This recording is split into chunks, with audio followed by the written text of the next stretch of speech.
Yeah.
Yeah.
Hello everybody and welcome to Indianapolis Raceway Park, IRP as a lot of people call it. The Leadfoot Racing League has just completed qualifying. They're starting to grid up, and our master announcer Wesley Outland hasn't made it in. He's been delayed from a previous obligation. So me and Ryan Tomford are going to get you started. So how are you doing tonight, Ryan?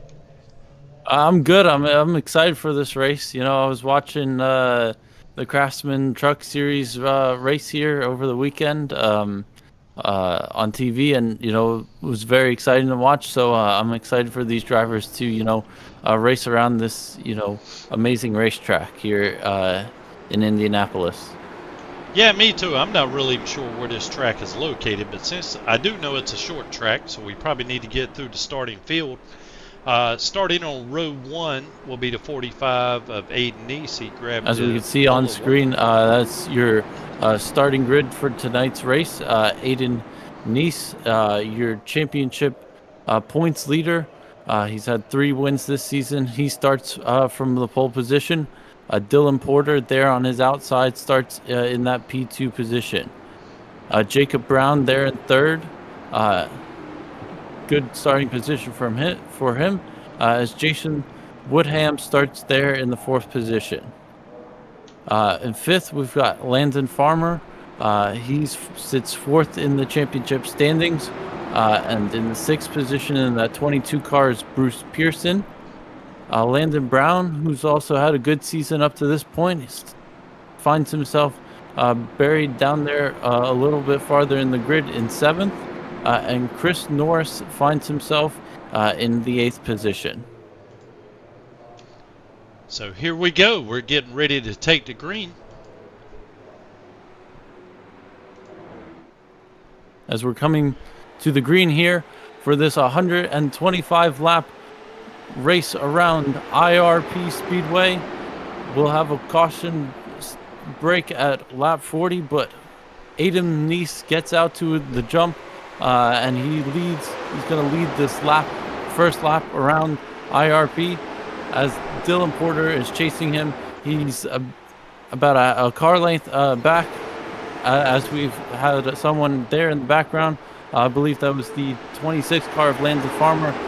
Just barely tapped the ball off of 4. As we've got the top 4 sort of starting to spread out here.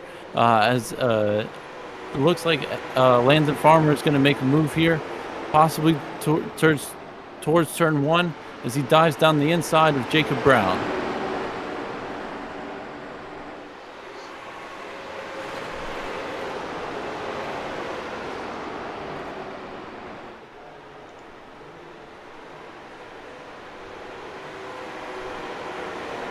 We work lap number 3 here now. That move by Landon Farmer didn't turn out to be anything, but he is, searching up and down, testing all these different grooves to try to get past Jacob Brown here at the start of this race. I was watching, the Craftsman Truck Series, and you could use the bottom groove, the middle groove. There's a lot of, you could put your car in different places and try to make a pass through different lines, and that's what Landon Farmer is trying to do here. Just trying to find a way to get past Jacob Brown here for that battle for third. As we saw a bit of smoke there off of Dylan Porter, just whacking the wall in front of this battle that we got going on here.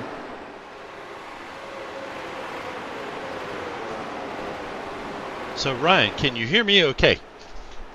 Now I can hear you. Okay, all right. A little technical difficulties. This producer Tracy Graham. And I'm alongside of Ryan Tom Ford here. We're starting off the broadcast until the master can get here. So anyway, I'm going to try to hop in here and see if I can't help Ryan out as we go along. We're looking right now at Jacob Brown and Landon Farmer's putting a little bit of heat on him there as they take it down the front stretch and go into turn 1. And that appears to be about the closest thing that we have going on right now, but we'll take a look up at the front and see how Aiden Neese is doing. He happens to be leading this race right now. He's catching a little bit of heat from Dylan Porter in the 2nd position. And Ryan, I tell you, we were talking before this broadcast here, neither one of us has really turned any laps at this particular track, but it does visually look like it's kind of a rough track, and it's a somewhat unique from my experience in that no one seems to be really running down near the yellow line in the turns. It's almost as if they're up a groove or so. Does that sort of correlate from what you've seen this weekend with the truck series? Sort of. Truck series, I sort of felt that they used the whole width of the track. I remember on one restart they were, I think, 5 wide going into 2. So I do think that you know, at least in real life, there is, multiple lines that you can use if you are a bit quicker than the person behind you. Yeah, iRacing does a really good job of trying to make this as realistic as possible with the laser scan tracks, laser scan cars, and all the realistic tire data, but there always seems to be just a little bit difference between real life and what they are actually able to do here in iRacing. Yeah, and I was watching qualifying for all of these guys, and they were using almost the, exact same lines for, trying to get the fastest time. So, I think that it is sort of here on iRacing, quite possibly just a one, lane groove that works. But, if you are faster, I do think it seems like a decently wide track where you can, send the move up the inside or outside if you need to. Yeah, it seems to be like, it should be a track with multiple grooves in it, but I just noticed everyone here, they're pretty much just running nose to tail. Everybody seems to be using the same lane. As we see Jacob Brown there, he took it a little bit lower going through 3 and 4, but he's got Landon Farmer on him. I'm sure he's feeling some heat and probably trying to do a little bit of blocking here. Or he may just be giving Landon Farmer the outside line, the preferred line, to maybe pass him since he appears to be faster. And that does appear to me to be what he's doing, but you can never tell. Just got some good side-by-side action here. Yeah, there was side-by-side earlier on where I believe Landon Farmer tried to go around this exact same move, and it failed, but now Landon Farmer is successful, and he's up into 3rd position here. Oh, yeah, he's moving right along, and I think Jacob may be catching a little bit of heat now from Landon Brown, who's pulled up to his rear bumper. I'm not sure if that was because of them having to go side by side while they were racing with Landon Farmer, but it looks as if Landon Brown may be a little bit faster right now. He's caught Jacob is right on his bumper as they go into turn 1. Yeah, I've been watching the timing page over these past few laps, and it seems like Jacob Brown is consistently 0.3 slower than everyone around him. So Jacob Brown is, I think, a bit struggling here for time and getting into these corners. Yeah, I have to wonder how much practice maybe he had, or how much time he had to practice on this particular track, because Jacob's very fast. He earlier in the year he was involved in an incident in which he knocked out a fellow driver there and was placed on suspension, or maybe even probation. I'm not 100% sure about that earlier. So I haven't seen him back at these tracks here in a while, but the ones I have seen him, he's been very fast. So it just makes me wonder if, since I haven't seen him, if he's kind of hung up the wheel for a little while, and maybe just a little bit rusty, or maybe this track just doesn't suit his style. Yeah, I mean, that could be a possibility. Another thing that we got to watch out for is, the stage break tonight. It's at lap 40, and these drivers get, no additional sets of tires. So, some of these drivers, could be saving their tires for, that restart at lap 40, saving it for their tires for later in the race. Ryan, that's a great point. I hadn't even thought about that, but yeah, everybody seems to be in these races on just a hair different strategy. You can never tell early on who's trying to save tires and stretch it, maybe skip a pit stop, and who is just in the mind of, I'm just going to lay it all out there from the green flag to the checker and just let the chips fall where they may. But it seems like right now everybody seems to be kind of spread out. I think everybody's just kind of looking to maybe get into a groove, just put down some laps, and just try to wait out till the stage break here, lap 40. Yeah, I mean, the only battle I can, sort of see on track is, that battle for lead between Aiden Neese and Dylan Porter. They've been about 0.3 of a second between them for these last few laps, and I'm starting to wonder if that's burning up Dylan's tires at all. I don't know if he's just trying to get by Aiden Neese and trying to get track position and trying to, maybe scare Aiden Neese into a mistake, but he's definitely been hot on his heels for these last 10 or so laps. Yeah, you make another good point there, Ryan, because, Dylan is one of those guys. I'm not going to say, he's just always seems to be on a different race strategy than what I'm on. I guess I'm a little bit more a little bit more to the conservative side.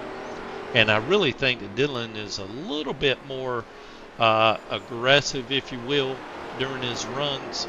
So he may be encountering here with Aiden Neese someone who is being more conservative. And Dylan's able to really, put the pressure on him because he's willing to go a little bit harder in these initial stages or the initial few laps here of this race.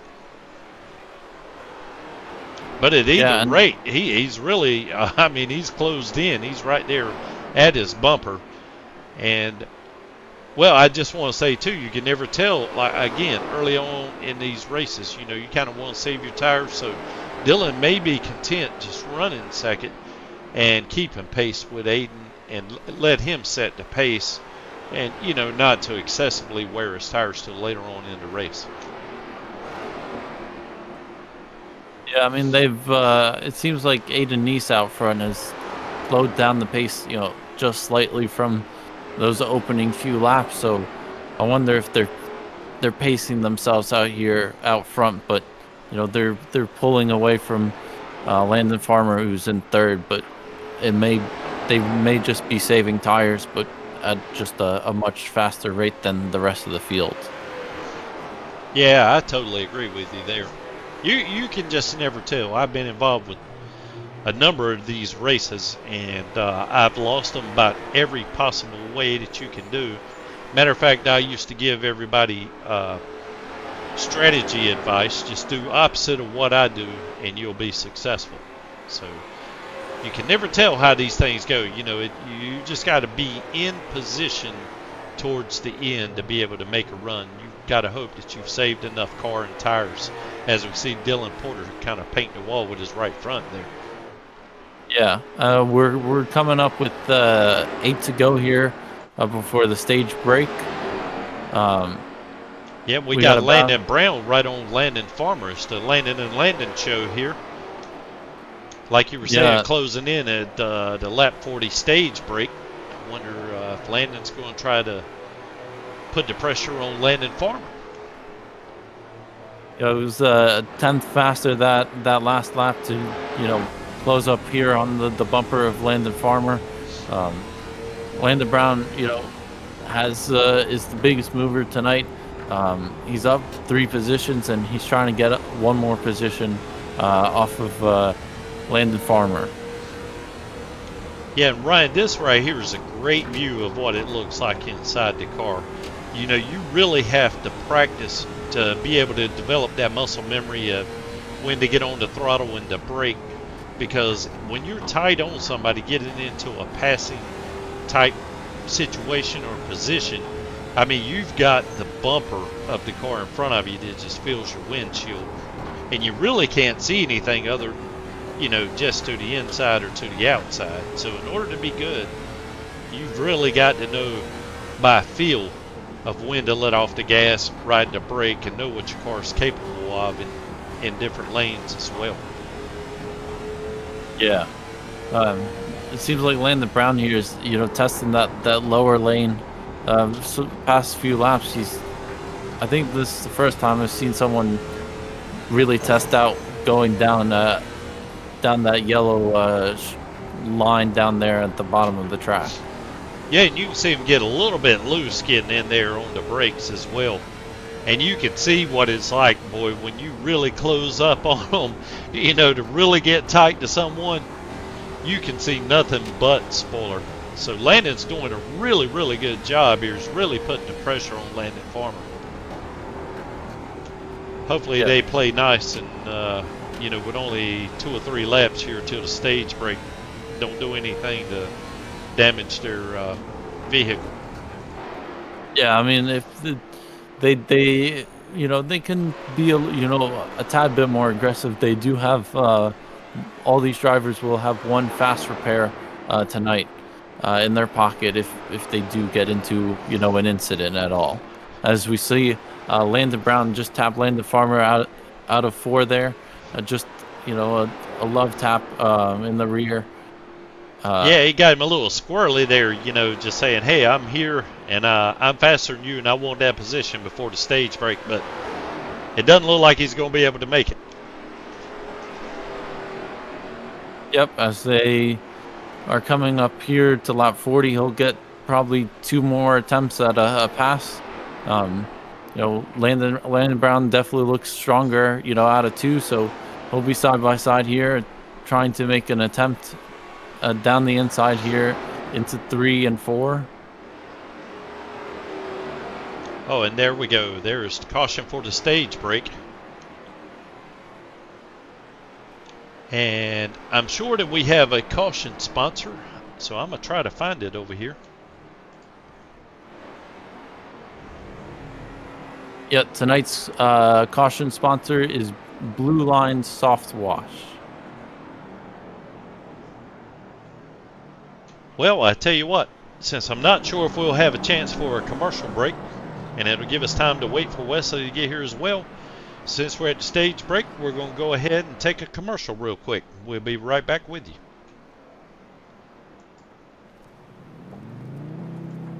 Eastern Technical Design Incorporated provides design and drafting services for commercial, industrial, and residential construction. Services include architectural renderings, preliminary plan design, as well as final construction drawings. These drawings include all the necessary structural, building, plumbing, and mechanical electrical plans as required to produce and deliver a finished building and/or structure.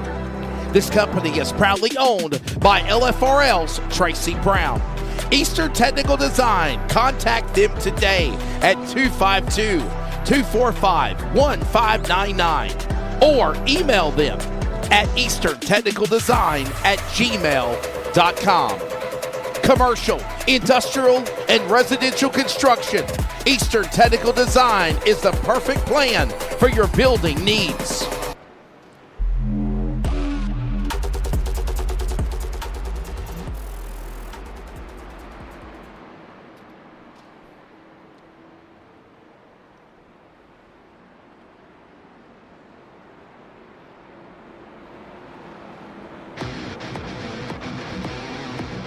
Blue Line Soft Wash is a veteran-owned and operated company dedicated to bringing integrity and precision to exterior cleaning. Founded by a retired law enforcement officer, and we proudly back the men in blue. Blue Line Soft Wash upholds the values of service, commitment, and attention to detail in every job. Trust Blue Line Soft Wash to protect and enhance your property with the same dedication they once gave to protecting our community. Protect and serve. Protect your car with Blue Line Soft Wash today.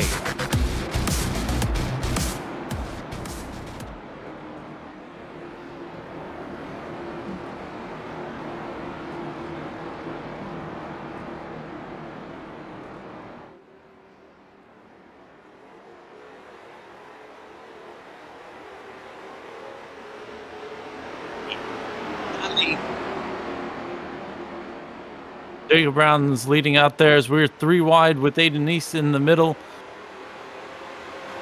They're being banging out of 2 as Aiden East is down on the inside of that 71 car of Jason Woodham, who's slightly gone backwards this restart.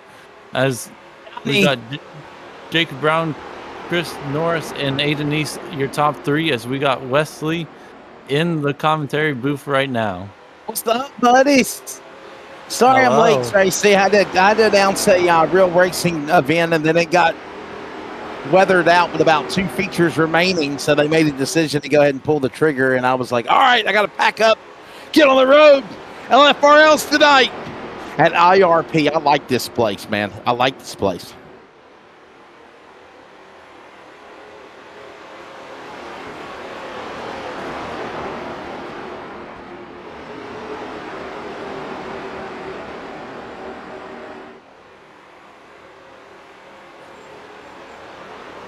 It's just outside of Indianapolis. It's maybe 15 miles away from the Indianapolis Motor Speedway.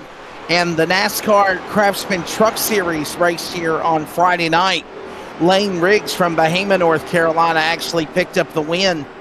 That's his second win at the racetrack here at Lucas Oil Raceway, Indianapolis Raceway Park. So it's a fun place, a fun racetrack, and man, I'm glad that you put it on the schedule for this series this year, man. I like this place, and right now we're seeing Brown lead. There's a Brown leading, Tracy.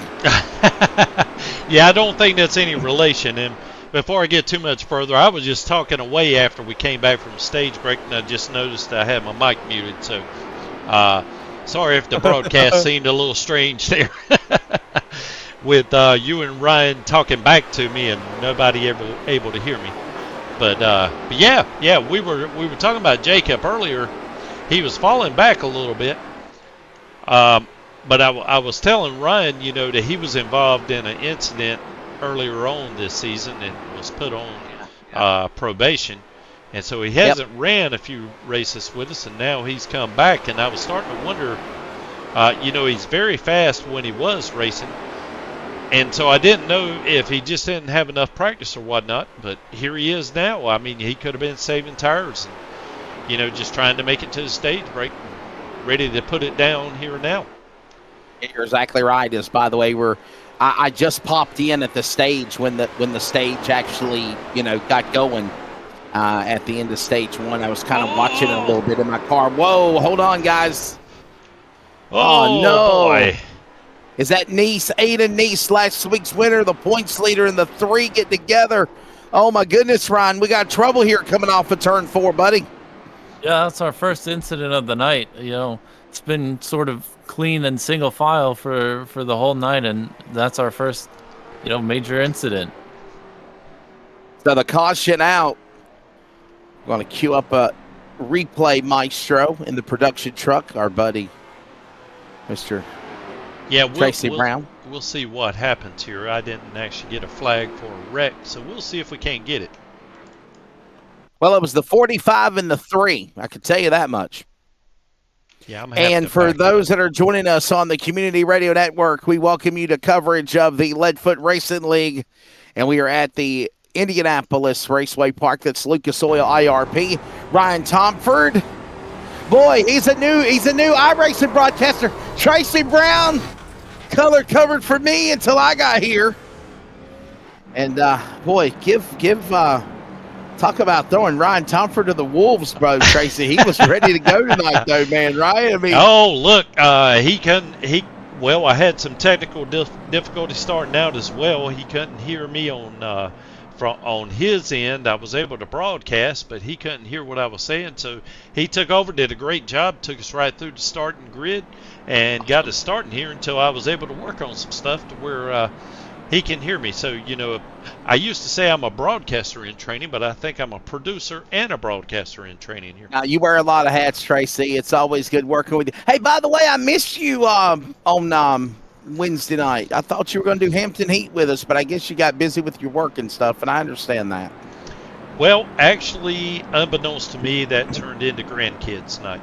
So, okay, Grandma told me, she didn't ask, and she told me the grandkids are coming over and they're spending the night, and we're going to watch a movie. So, what movie did you watch?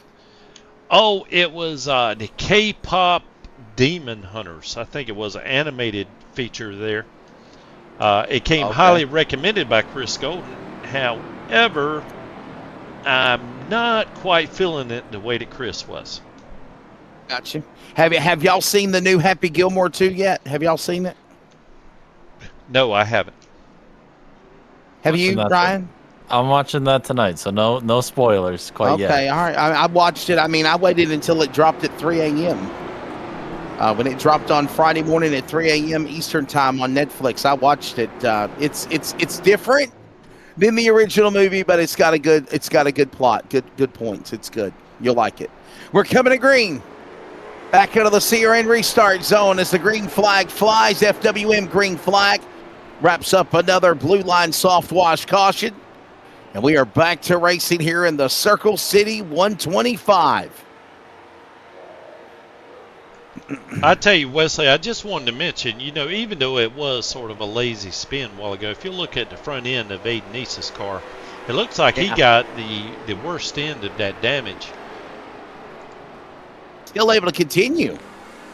If you look at that front end, yeah, he's still able to go, but Jacob Brown, it looked more or less to me like he just kind of went for a lazy spin. So it looks like Aiden really paid the price for getting into the back of Jacob there. There you go. Hey, by the way, don't forget, coming up later tonight, join Ryan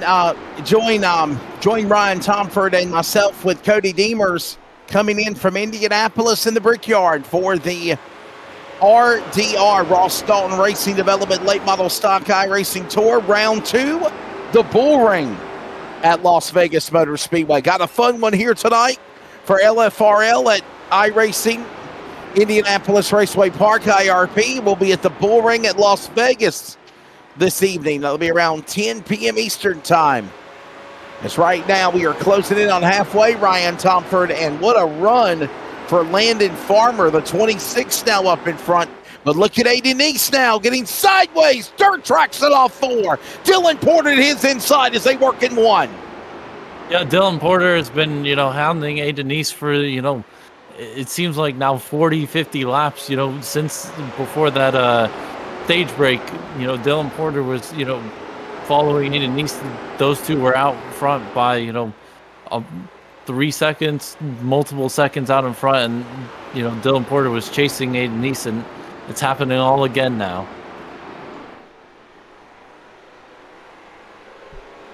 Yeah, and I tell you, Wesley and Ryan, Aiden one of those guys that he's fast at every single track, and Landon Farmer is too, but I'm a bit surprised that Landon's able to work out to as big a lead as he has right now.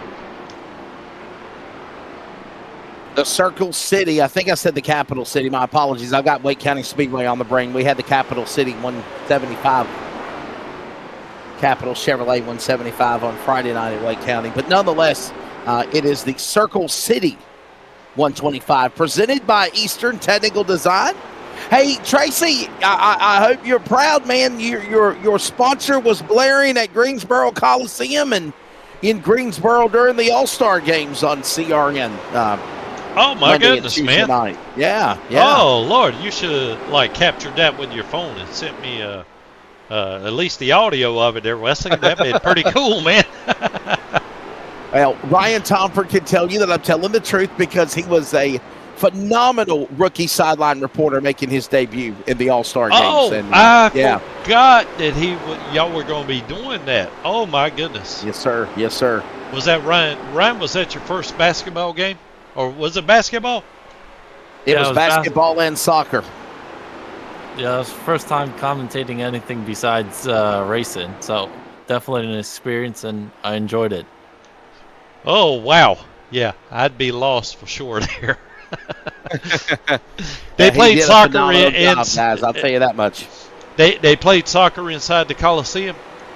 No. They played soccer at Jameson Stadium at Joe Franks Field. They played basketball inside the Greensboro Coliseum. Gotcha. Okay. Yes, sir. Yep.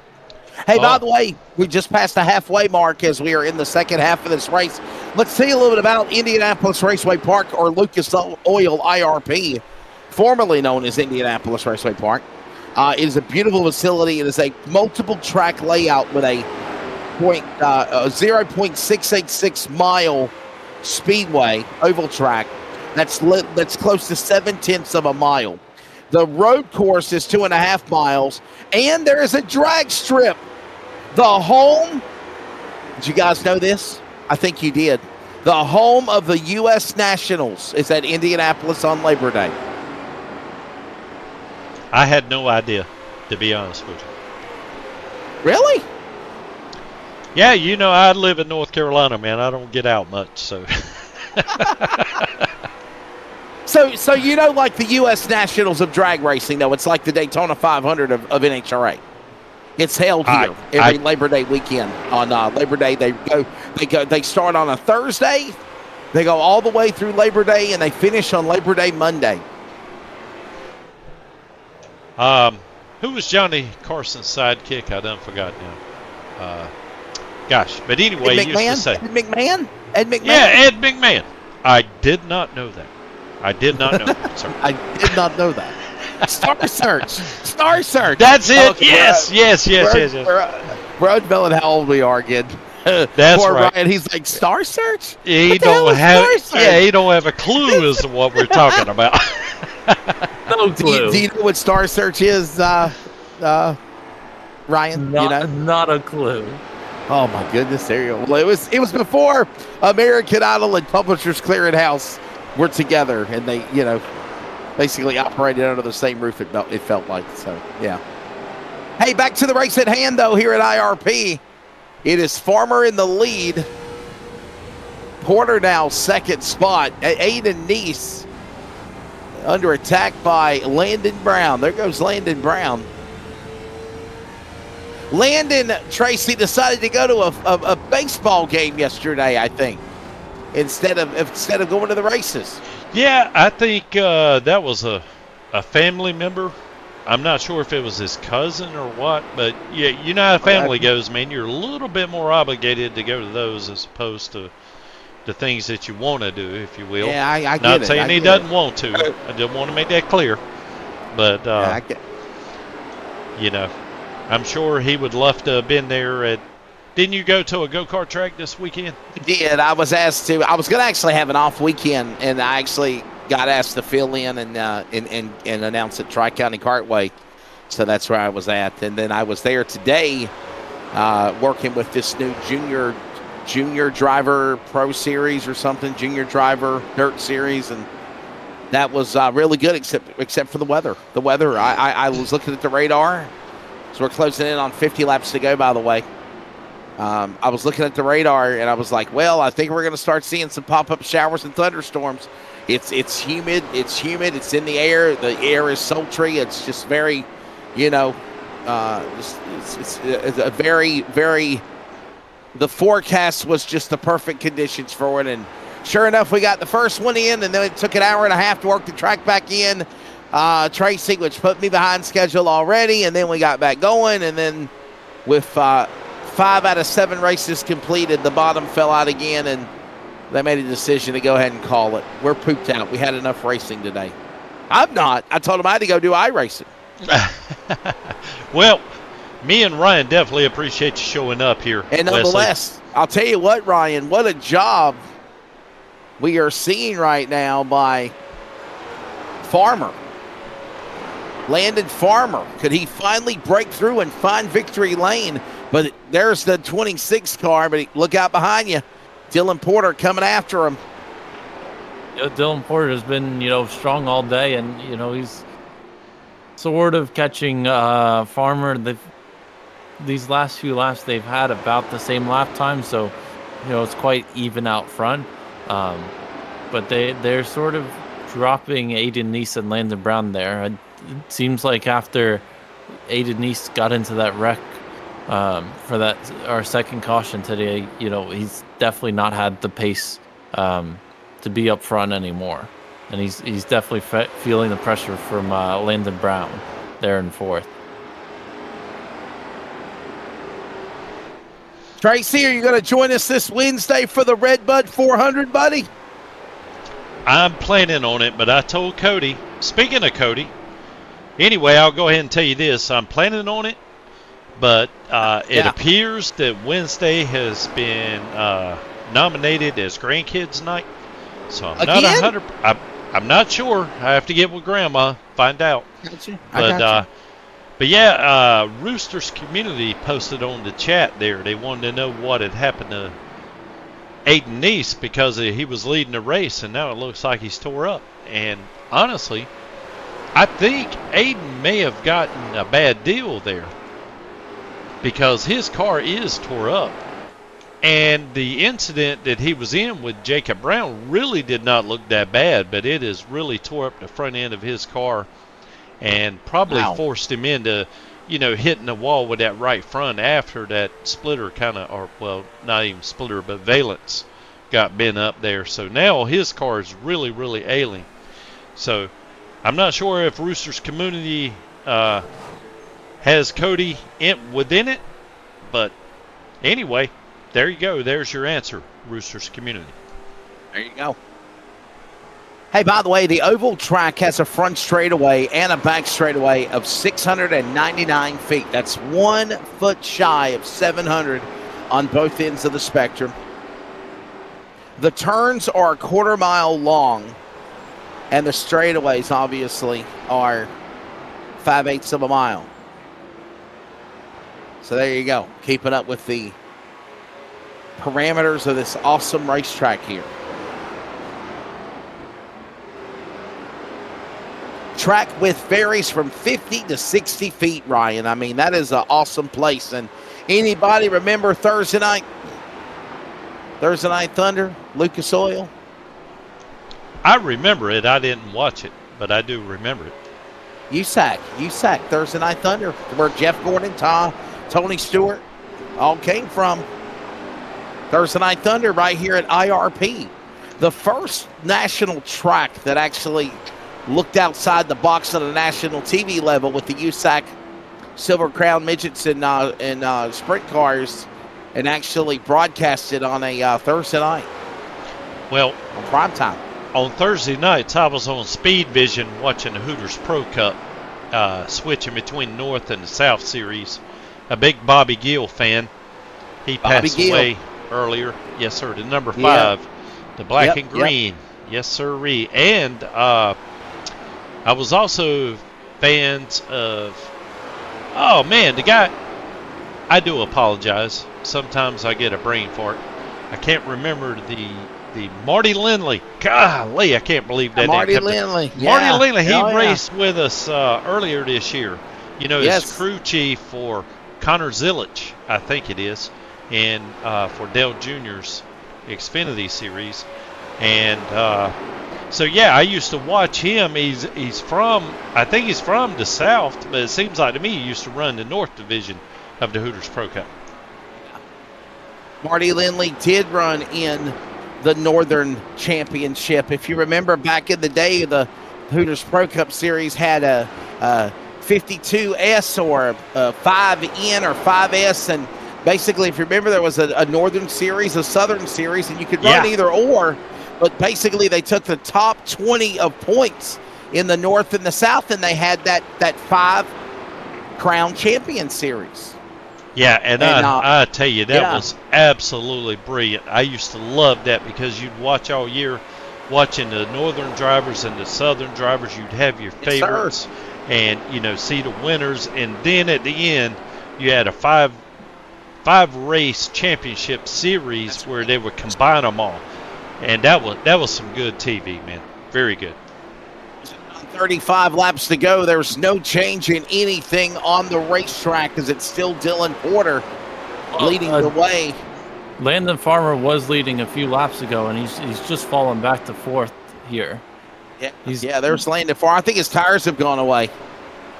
Yeah, he's just... Well, I'm sorry, everybody. I got carried away with the Hooters Pro Cup, got emotional. It's so good. It's so good. And completely missed the change for the lead there. Sorry about that, viewers.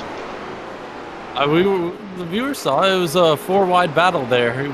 We saw Aiden Neese, getting involved with Landon Farmer and Dylan Porter, and all 4 of those cars running in the top 4 were side by side with each other, 2 by 2 for a few corners there. So they weren't 4 wide, but it was a 2-car tandem battle, and all of that switched up and put Farmer back to 4th. As now the Dylan Porter leads. He's trying to get around Bruce Pearson. Oh, no. Oh, no. Bruce Pearson into Aiden. Oh, my goodness. Aiden Neese collected. Another car involved. And with 31 laps to go, we go under another blue line soft wash caution here. Man, I literally just uttered the words Bruce Pearson going a lap down or being overtaken. And then he gets into Landon Brown and Aiden Neese. And Landon Farmer got a piece of it. Oh, man, that was just terrible. I really think wow. I really think Bruce was about as high as he could go there, but Aiden, with that damaged car coming off the corner trying to hold back someone that was behind him. I got to make sure we go back to live here. But anyway, he just more or less, I think, just kind of pushed into Bruce by accident. But let's see if we can. OMG, that's all I can say. OMG. Man, this changes everything, I think. I'm going to go ahead and see if we can't pull up a maybe an in-car view here. This is with Aiden Neese. Watch this again. On board, Aiden Neese. What do you think, Ryan? What you seeing? Whoa, look at Landon Brown, nowhere to go.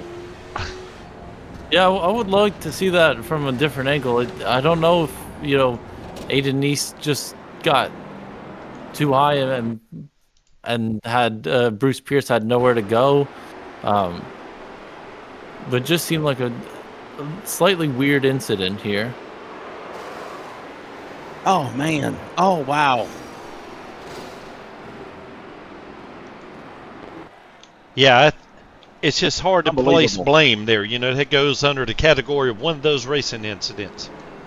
Yeah, just a racing incident there between those two drivers, and they collected the whole half of the field there in that wreck.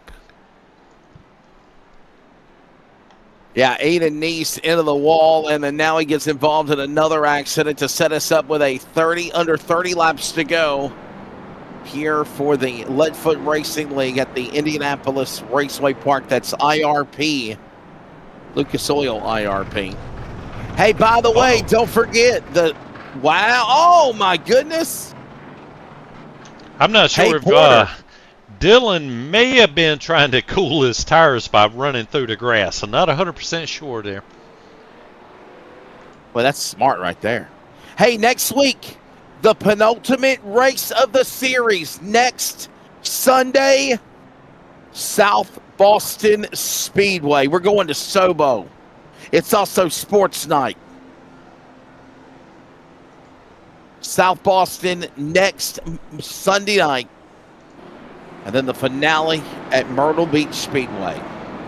I can't believe the season's flew by as fast as it has, Tracy. Wow. I know, it's really clicked off. But Wesley, what time it is right now?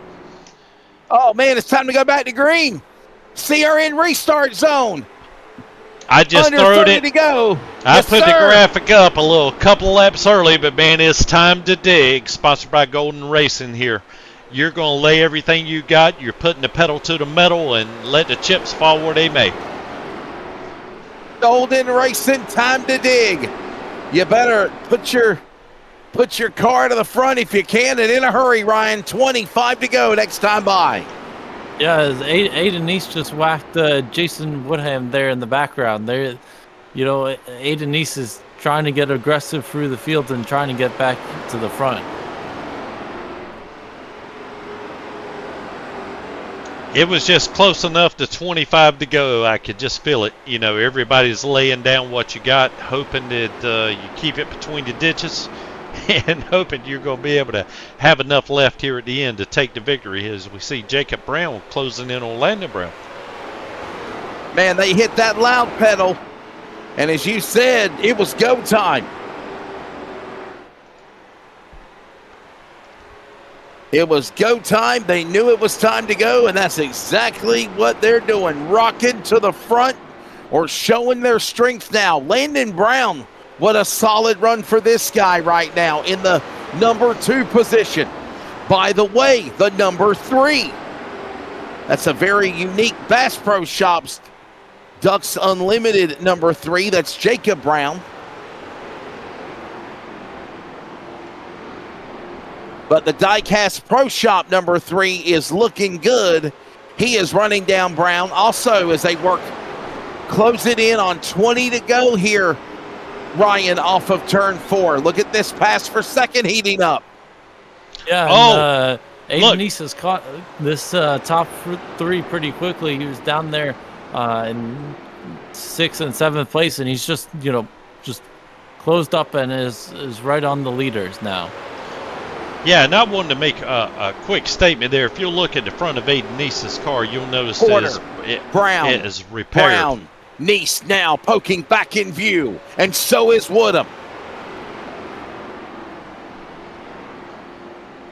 20 to go. It looks like Aiden Neese took his fast repair because that his front bumper looks brand new right now. Oh, and look how this whole front pack is really tightening up right now. Everybody is just going to it.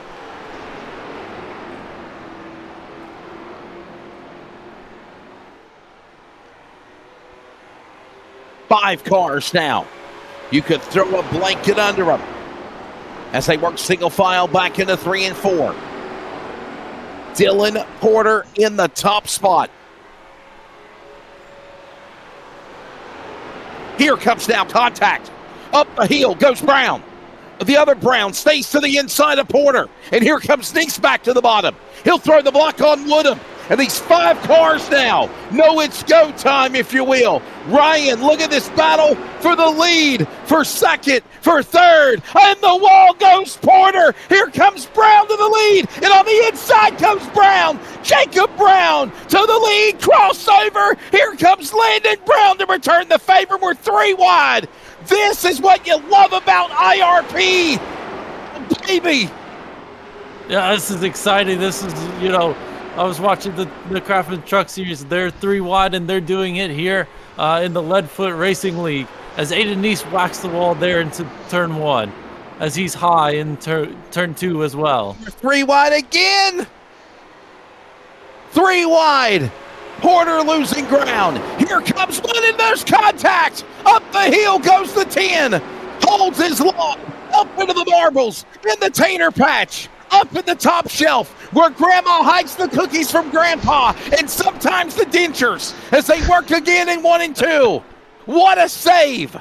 Will stay green.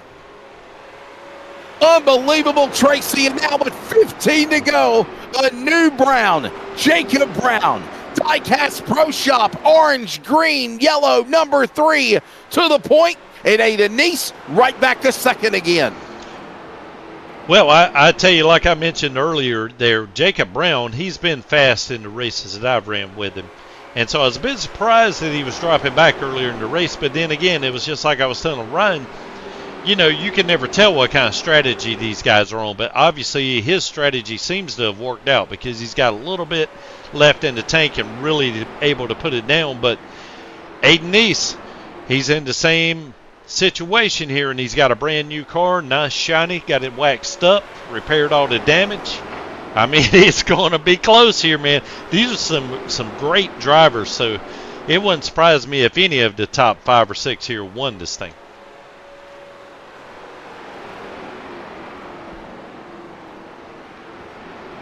Ready to settle it here.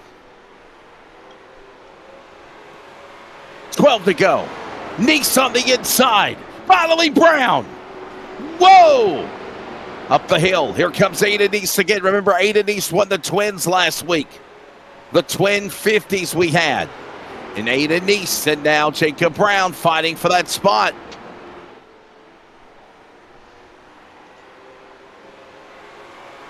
And I noticed that Landon Brown's got a little bit of front end damage.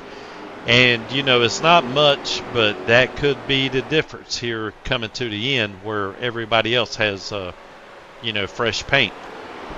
Look at this, 4 cars now, 10 to go. I just had to pause for the dramatic effect because it has been some wild racing here on that last restart, if you will. Unbelievable, Ryan, as they come down to 9 to go off turn 4. Yeah, 9 to go. It seems every once in a while, Aiden Neese puts the bumper to Jacob Brown in some of these corners as he does. You know, especially in turn 3 and 4, he'll put his bumper to him and try to move him up the track as he's trying to just nudge his way there. They're side by side, bumping doors, as Aiden Neese will lead this lap, and he is down on the inside, making a move for the lead as he pushes Jacob Brown up the track, and now Aiden Neese leads as the 71 of Jacob Woodham is now sneaking on the inside of Jacob Brown. And that's Jason Woodham. Jason Woodham, he's 1-4. He's now right there in that spot. Jason Woodham, keep an eye on that Eastern Technical Designs, number 71. Battles now with Jacob Brown. 8 to go. 7 to go. Aiden Neese now getting back around them in the lead. And Tracy, this is what you got to love about IRP, man. Though that last restart was highly entertaining. Man, I tell you what, well, see, I hate to say this, but I feel like Darrell Waltrip in the booth right now because I am severely pulling for Jason Woodham, man. He's, you know, me and him used to battle it out so much in the mid-pack, and to see him running up front and potentially for the win, oh, man, this is gold to me. I'm loving it. So I don't mean to be biased because it is great racing everywhere. These guys, they are good. They are very, very good drivers, and they know how to do it. You're exactly right, man, and it's, you know, kind of like McDonald's. Ba-da-ba-ba-ba. Here we go. 5 to go. Woodham now. Woodham and Neese about to fight it out for the finish of this one. So glad you're joining us.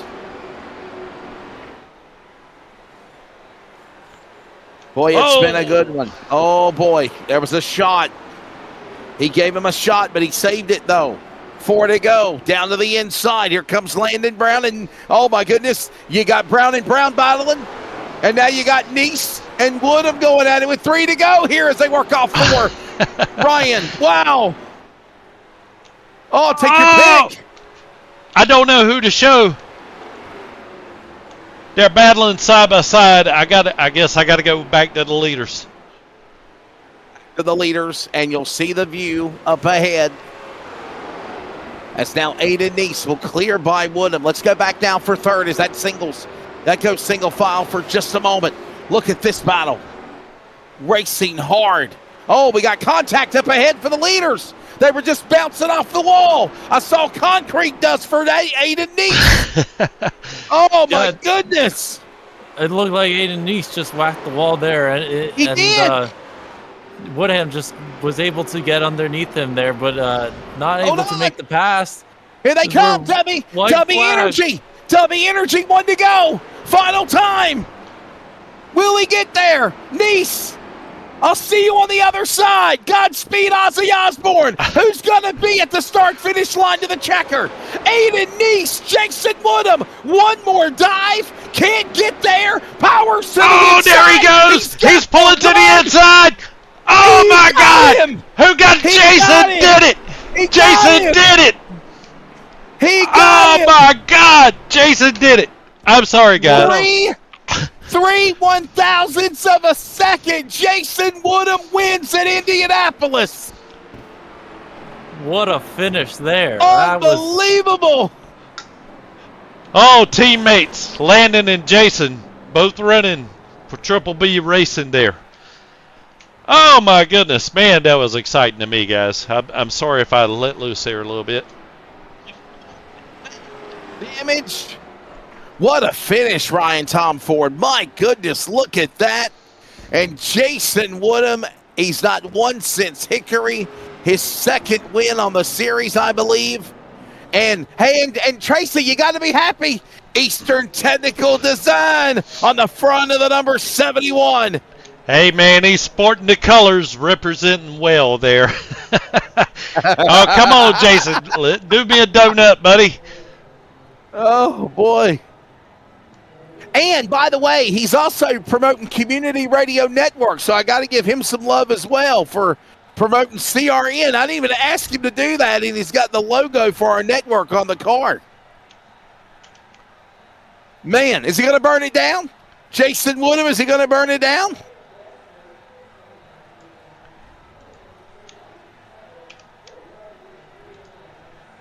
Sorry to our viewers there. I had to zoom up there so we could catch the CRN Sports Community Racing Network logo on the back of Jason Woodham.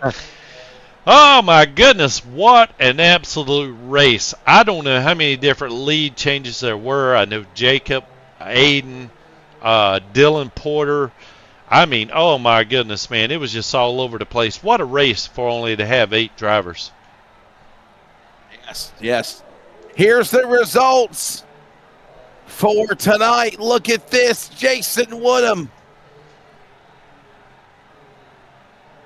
getting the win.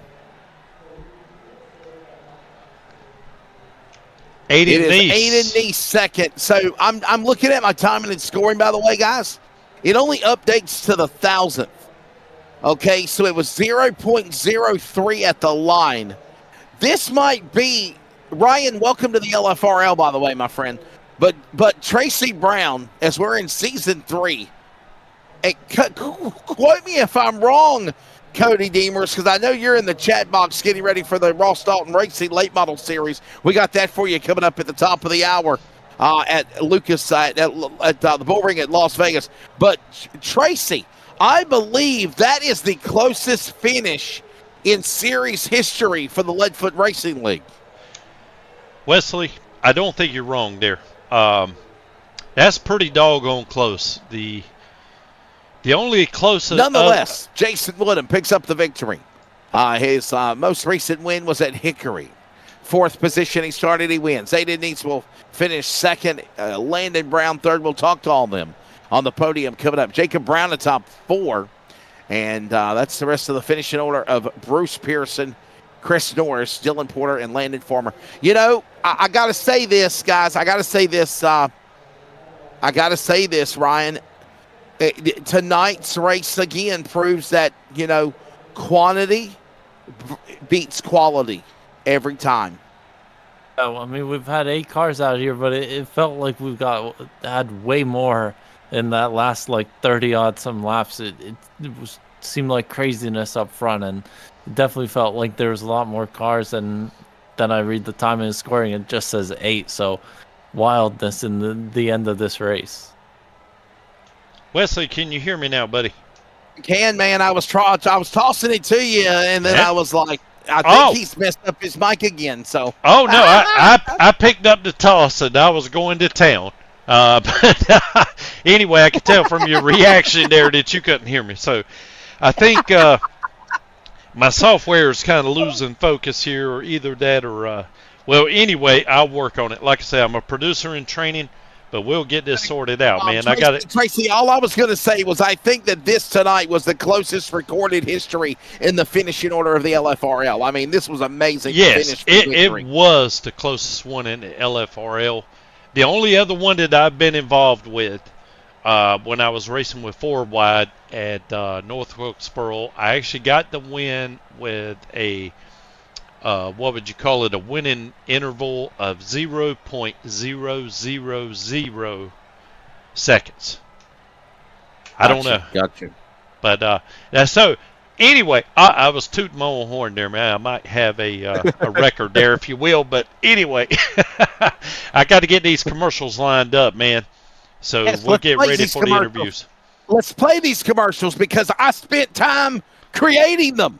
We got to thank all of our sponsors. We're going to have a extensive commercial break to thank the series partners of the LFRL, Elevated TV, and CRN. We will grab the podium when we come back from Lucas Oil RRP. What a wild one.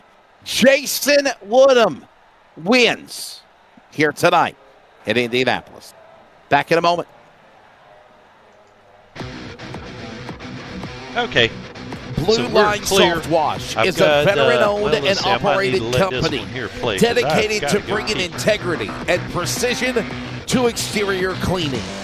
Founded by a retired law enforcement officer. No, I think we're cut out. Proudly back the men in blue. Blue Line Soft Wash upholds the values of service, commitment, and attention to detail in every job. Hey, Trust it's showing Blue Line it is Soft playing. Wash to protect and enhance your property with the same dedication. Oh! One Oh! to protecting I'm sorry. our community. Okay. Protect and serve. Protect your car with Blue Line Soft Wash today.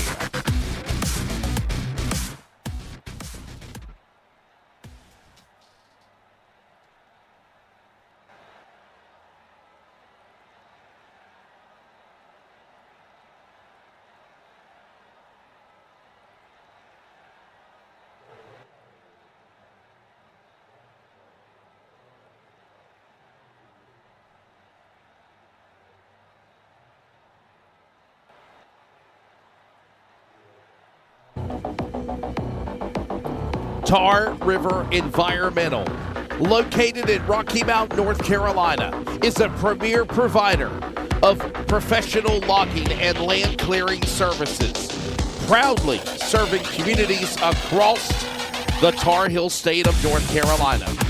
Their services are vital for large-scale land development and forestry operations by prioritizing responsible land management. Tar River Environmental helps clients achieve their land use goals while maintaining ecological integrity. Find more details on Tar River Environmental, located in Rocky Mount, on Google today.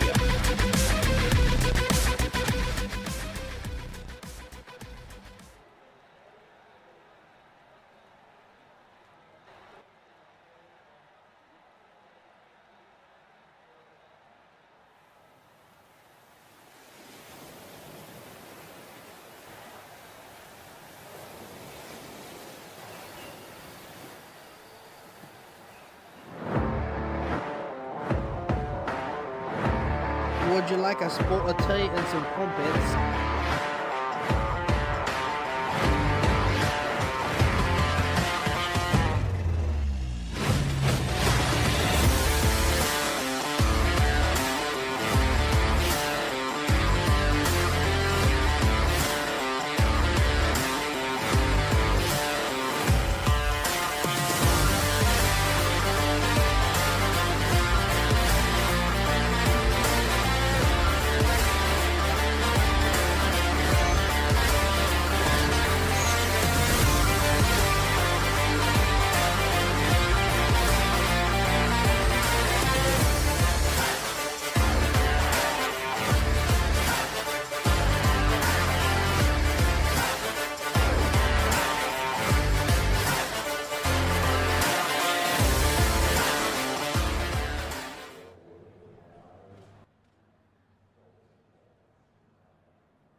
Welcome back to the Leadfoot Racing League coverage of the Eastern Technical Design Circle City 125. Ryan Tomford, Wesley Outland, of course, Mr. Tracy Brown on production. Don't forget, coming up top of the hour, we'll have coverage of round 2 of the Ross Dalton Racing Driver Development Late Model Stock iRacing Tour. It will be at the Bull Ring at Las Vegas with Ryan and myself and Cody. There is the winning car.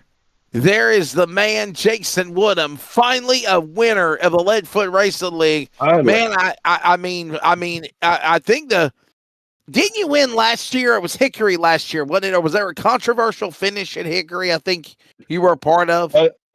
No, I think that was another series that y'all broadcast on the 4-wide. I won a 4-wide race. Okay, that's right. All right, never mind. Yep. That's by the way, we do have the 4-wide motorsports. We do promote them, and I think they have their race coming up on tomorrow night. So Tracy will give all the details on that in post race when we get off the air. But well, anyhow, Jason, finally a winner of the Leadfoot Racing League, my friend. Congratulations, and boy, it was fun.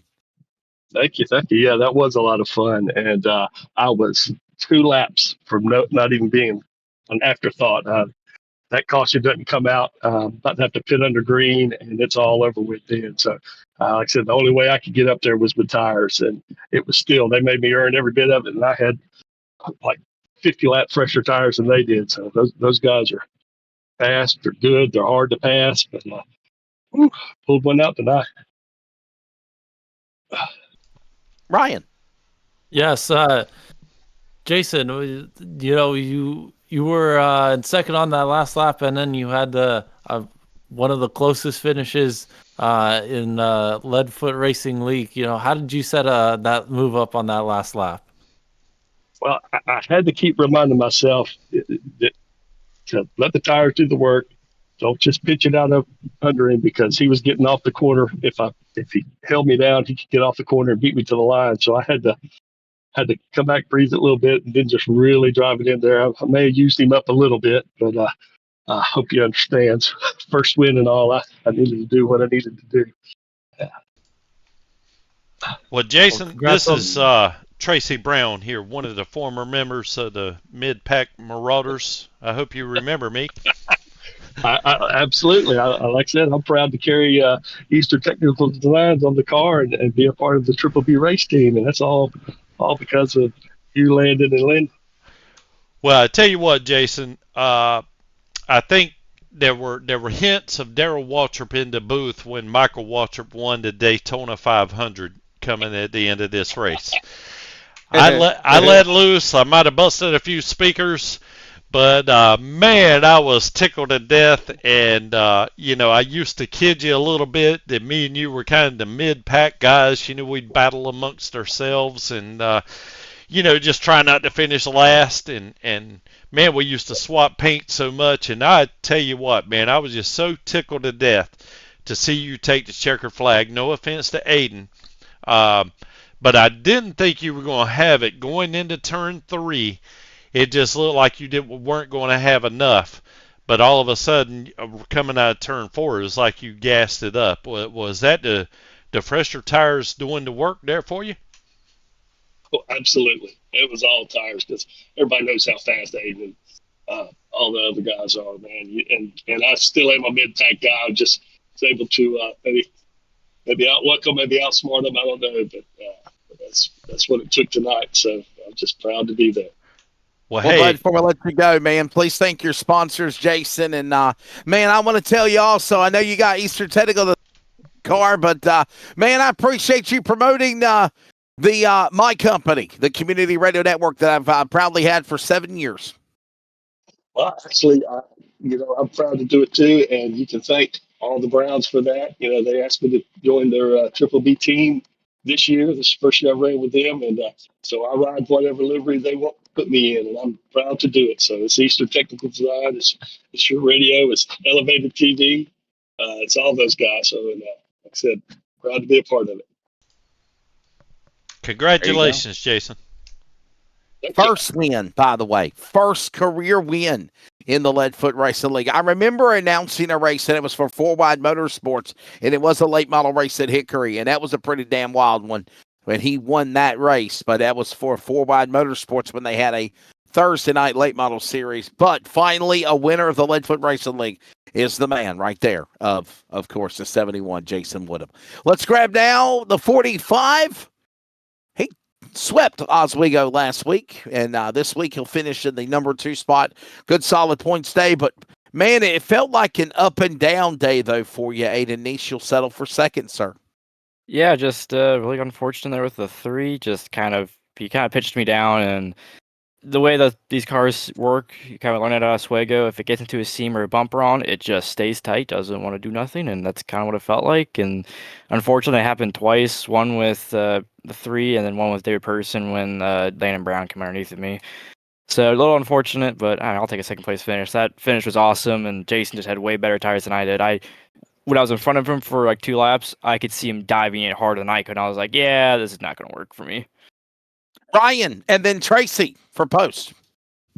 Yeah, well, I saw you on that last restart. You were starting way farther there in the back, and you just made your way up to the front. Did you just overuse those tires? I heard you talking that you were almost out of tires at the end. Did you use your tires up too early in the night? I think it's more of just I should have repaired my damages sooner, because when I didn't have damages, my damages were bad. I was putting down 22.8, 22.9, and I was really tight. And the moment I got my damages fixed, I was already right to the 22.4s, almost 22.3s if I could just get a little bit more. So I think with the wreck I had, and I think I had probably a toe link broke at the time, I should have got my damages fixed so I could save a little bit more and maybe have something for Jason. But I think even if I'd had something, it wouldn't have mattered. I think Jason would just drove right by him like he did. Well, Aiden, this is Tracy Brown here, and you pretty much answered my question without me even asking it, because I noticed early on, once you got into Jacob Brown, it didn't look like there was much contact, but for whatever reason, Iracing kind of had your front end crinkled up there pretty good, and then it seemed like to me that most every corner, especially coming off, you were really tight, as if you were getting some sort of aero disadvantage, or maybe it was just could have been totally from the toe link. I wasn't sure, but anyway, well, can you tell me about that, any? Was it? Yeah, so well, with Instant, it was just we were both fighting, trying to make. He doesn't want me to get by him, and I want to get through him, or not through him, just get by him as well. Just hard racing right there. With the damage, it just made, I think I had less downforce, because as I was entering the corner, instead of being able to, especially through 3, instead of being able to dive it, basically dive it into the bottom, right below the seam, it would just stay tight, and I'll be right onto the seam, and that's what keep me tight all the way through. So, just kind of sucked. I got you. Well, I hope you don't take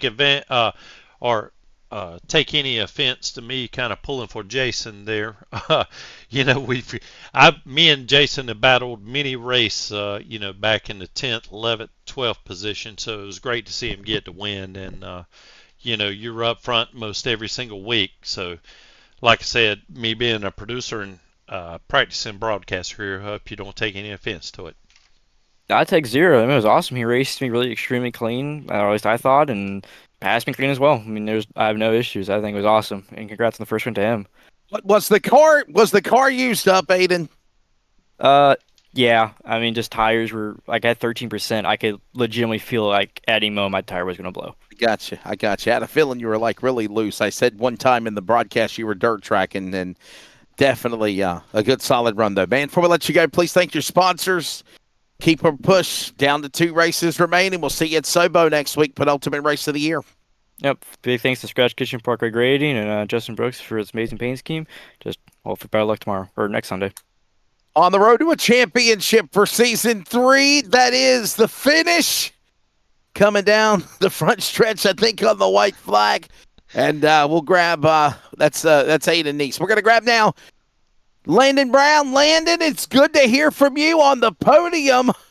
Oh, boy, was that some crazy racing out there, the Brown show. I'm understanding that the other guy is not related to the Browns. So, but what a race it was between you guys. And, man, it's good to hear from you. A solid podium. It's been a kind of a quiet year for you this year.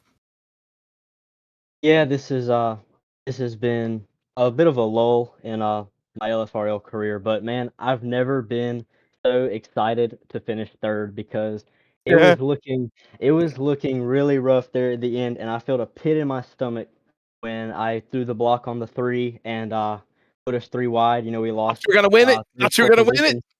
Yeah, well, I definitely thought we had the best car at the end of it. I mean, I was gaining a tenth, 2 tenths, you know, every lap on the leaders, and you know, I just felt like I kind of blew it. But luckily, it came back to us, and I was telling or joking around with Jason at the end of the race, and told him, man, if anybody's gonna move me out of the way for a position, I'm glad it was my teammate because I was smiling the whole time, and he managed to get it done. So that was awesome. Ryan here. You're the biggest mover of today. You know, you were up and down the field. You know, did you have anything, you know, really for those leaders at the end? You know, you were moving sort of through the field at the end. Yeah, you know, in practice and qualifying, we didn't do too well. We were still kind of learning what the car was gonna do, but just kind of used the first stage to learn the track a little bit and learn the car. And I think that second stage, you know, we really learned a lot. We really learned where to put our tires and just throttle points, braking points, and we learned a lot there. And I think at the end, I did have enough for the leaders. Just one of those unfortunate things where you know, you get a bunch of cars together and crap happens. But I think, you know, maybe minus a little front end damage, we definitely had the best car at the end. But like I said, just glad to come away with a third because it could have been a lot worse. Well, Landon, this is Uncle Tracy here. Uh, I know that you're talking about you had a little bit of damage. According to Iracing, it's pretty messed up, but I noticed that you were still able to kind of work your way all the way up to third, and actually you were competing really up there with the front top 5 guys. I was just curious. I didn't really notice where you got the damage from. Do you know where it came from? And also, if you hadn't had it, do you think you would have had a chance for the win tonight? Yeah, I do definitely think I had a chance for the win. I mean, even with the damage, you know, I was still in a good spot for a chance to win. But we actually got the damage. I can't remember exactly what caused it. I think there was a little bit of a scuffle between Aiden East and Bruce Pearson, and we all just sort of checked up, and the only empty lane was down there on the apron. So I shot down to the apron, and I believe Pearson kind of moved Neist down the track, and I saw Pearson go across my nose. I stayed in the throttle, so I didn't spin or anything, but it did put a good dent in my left front, I believe. Yeah, you got a dent in the right But front pretty good there. Hey, you'll be Right able to front. see it once you watch the broadcast there, buddy.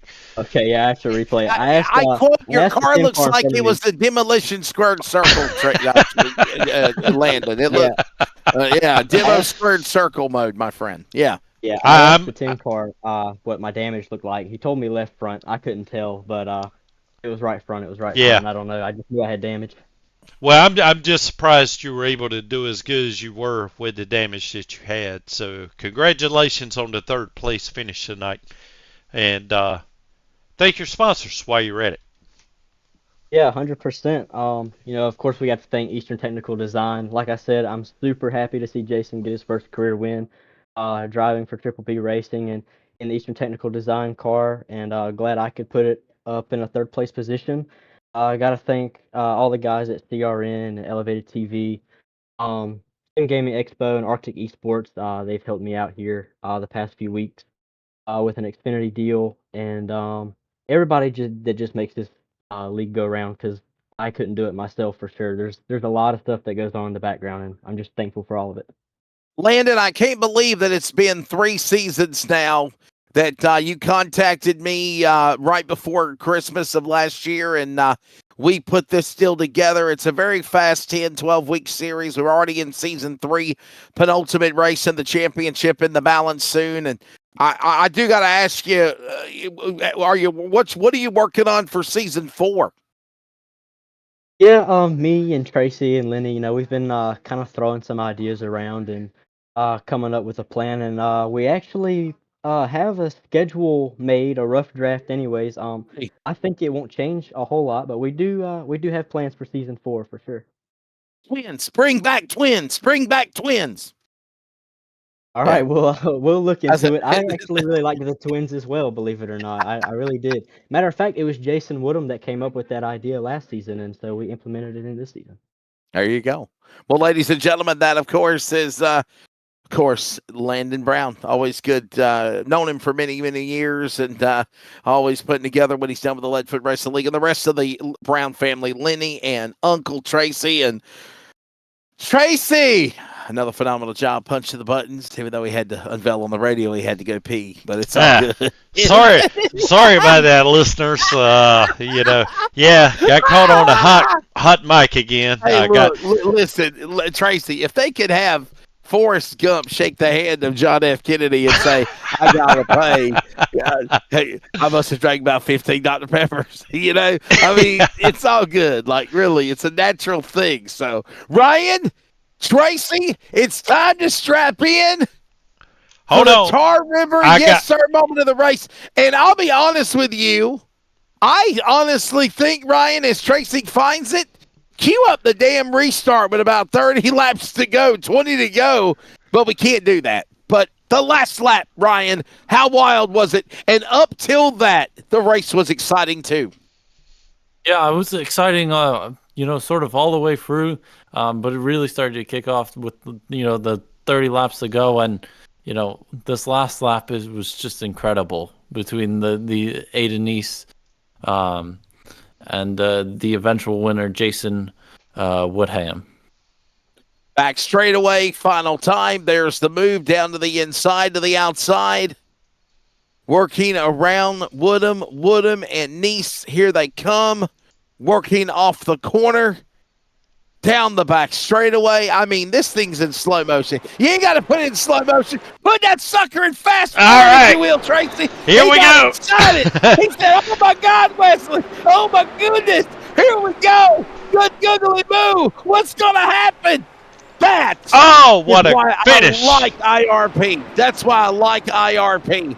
I don't know if you have another camera angle from that view, obviously, from the turn one camera, but if there's another angle from the start-finish line, if you can, Landon. I'm sorry, if you can, Tracy. Maybe you can show just how close. Yeah, I don't think I have that. Finish. Watch it right about. There's still one to go. One to go. Okay, last lap. Here we go. This might tell the tale here. It's just kind of freeze framing, if you will, when they make contact off turn 4. There's the shot to the back straightaway. Man, I really thought Woodham had given it up right there. And then he had to send it, and he did. And then I thought he overshot, and then he fights back. Look at this. Oh, baby. All right, a little bit more. Itchy, gitchy, da. There it is. Wow. Oh, what a move, what a finish. Man. What an absolute finish. I mean, both of those guys, man, I tell you what, that's what you got to love about this series, in my opinion. That, by the way, is your Tar River, yes, sir, moment of the race. It has to be, Ryan. It has to be. Oh, and props to the Brown and Browns going at it in the back there as well for third and fourth. Poor Tracy was going to have an aneurysm trying to pick what camera angle to show there at the end. So, what a good race, though. Jacob Brown, I am giving you the yes, sir moment of the race. Jacob Brown was all a part of it. Great race in there. Everybody put on a good show. Ryan, thank you for covering for me until I got in from announcing the real race in life. But, buddy, what's your final take of the race, sir? I mean, if the rest of the season goes like that race, we're in for a treat. So it was definitely a great race tonight. It certainly is. Now we got to reset and do it all over again in about 20 minutes' time with the Ross Dalton Racing late model tour. They're going to be at Iracing Las Vegas Bullring. Tracy, thank you, buddy. Man, hey, before we let anybody go, we want to remind y'all, join us for the super late model Iracing version of the Redbud 400. The first ever Iracing Redbud 400. Presented by USA Tire. It is this Wednesday, 8 p.m. Eastern, 7 Central. Tracy Brown, I really want you to be there, my friend, if you can. I'm going to I'll try. I'm gonna try to get a permission slip from your. I might get from your wife. I'll call her or send a message like, look, mommy, okay, Miss Brown. So listen, Tracy, listen to this. They're racing the Redbud 400 on the quarter mile Slinger Speedway. And you remember, yes, sir. Yeah, I remember that track. That brought googly eye moments right there. Yes, it did. That was a great one. And I'll tell you this much, 200 laps at Slinger is now going to be double that on the quarter mile. It's the only track on iRacing that is the closest mimic of Anderson Speedway in Anderson, Indiana. The rumor is that iRacing is about to drop Anderson, or Anderson Speedway is about to drop on iRacing, pardon the pun. It's going to be hopefully in the next download. Oh, but great. I will say this, though, Tracy. If there's a track that is so identical, except for the high banking that is at Slinger, it is Anderson Speedway. We're running the virtual Redbud 400 presented by USA Tire this Wednesday night. 400 laps. No preliminaries, no super street stocks, pro late model, legends, blah, blah, blah. We're not even going to give Cody Deemers a chance to try to repeat as a damn figure 8 winner. It's going to be a 400 lap slugfest. I know Ryan Tomford's going to be there. I hope you can make it, my friend. It's going to be a good one. I'm going to try my best, Wesley. I really am. But you know, me and Slinger have a love-hate relationship.